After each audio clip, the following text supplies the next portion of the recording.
Jujur saja, berbicara di depan kelas itu seringkali membuat kita merasa gugup, bahkan ketika kita sudah mempersiapkan materi dengan cukup baik.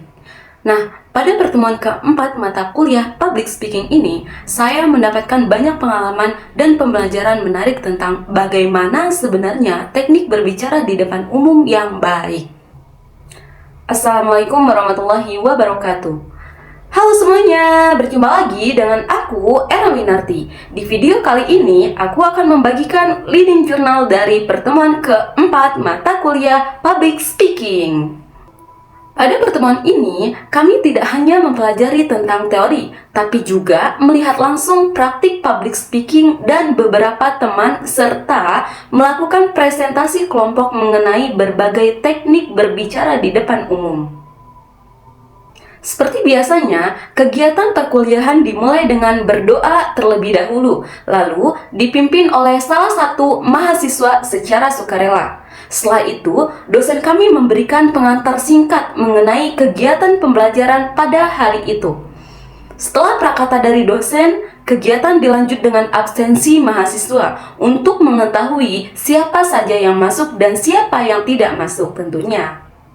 Suasana kelas saat itu cukup kondusif, namun kami juga tahu bahwa akan ada sesi praktik public speaking yang biasanya menjadi momen paling menegangkan sekaligus menarik dalam perkuliahan ini.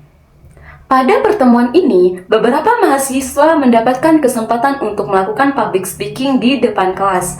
Meskipun terlihat sederhana, berbicara di depan banyak orang, walau itu teman sendiri, sebenarnya membutuhkan kepercayaan diri, penguasaan materi, serta kemampuan menyampaikan pesan dengan jelas. Dari penampilan teman-teman yang maju, saya menyadari bahwa setiap orang memiliki gaya berbicara yang berbeda.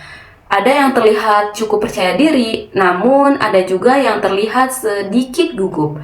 Beberapa aspek yang menjadi perhatian dalam public speaking, seperti halnya kontak mata dengan audiens, gestur tubuh, pengaturan nafas, serta penyampaian materi agar mudah dipahami. Setelah penampilan selesai, ada waktu masukan dan tanggapan dari teman-teman kelas. Nah, menurut saya, hal ini sangat bermanfaat karena melalui masukan tersebut, kita dapat mengetahui apa saja yang sudah baik dan apa yang masih perlu diperbaiki. Selain itu juga, teman-teman memberikan apresiasi terhadap penampilan yang sudah bagus, sehingga suasana kelas menjadi lebih suportif dan saling mendukung dalam proses belajar. Setelah sesi praktik selesai, kegiatan dilanjut dengan presentasi kelompok mengenai materi public speaking. Dalam presentasi ini, dijelaskan beberapa metode yang dapat digunakan ketika berbicara di depan umum. Di antaranya ada metode impromptu, manuskrip, memoriter, dan extempore. Yang pertama, metode impromptu merupakan metode berbicara secara spontan tanpa mempersiapkan panjang lebar. Metode ini biasanya digunakan ketika seseorang harus memberikan respon secara cepat dalam situasi tertentu. Lalu metode yang kedua, metode manuskrip, yaitu metode berbicara dengan menggunakan naskah yang sudah disiapkan sebelumnya. Metode ini biasanya digunakan pada acara-acara formal agar isi pembicaraan lebih terstruktur. Nah, dilanjut, ada metode yang ketiga, yaitu metode memoriter, yaitu metode berbicara dengan cara menghafal materi terlebih dahulu sebelum disampaikan. Sedangkan yang keempat, metode extempore merupakan metode berbicara dengan menyiapkan poin-poin penting saja, sehingga penyampaiannya lebih fleksibel dan terasa lebih natural. Selain itu juga, metode berbicara dalam materi dijelaskan dalam teknik penyusunan materi public speaking. Mulai dari menentukan ide utama, menyusun kerangka materi, sehingga membuat pembuka dan penutup yang menarik. Tidak hanya itu, materi juga membahas tentang teknik vokal, seperti intonasi, artikulasi, volume suara, dan bahkan tempo berbicara. Itu sangat mempengaruhi bagaimana pesan kita bisa tersampaikan oleh audiens, dan tidak masuk kuping kanan, keluar kuping kiri. Lalu, mengenai bahasa tubuh dalam public speaking seperti kontak mata, gestur tangan, ekspresi muka, serta gestur tubuh yang dapat membantu memperkuat penyampaian materi itu juga sangat penting.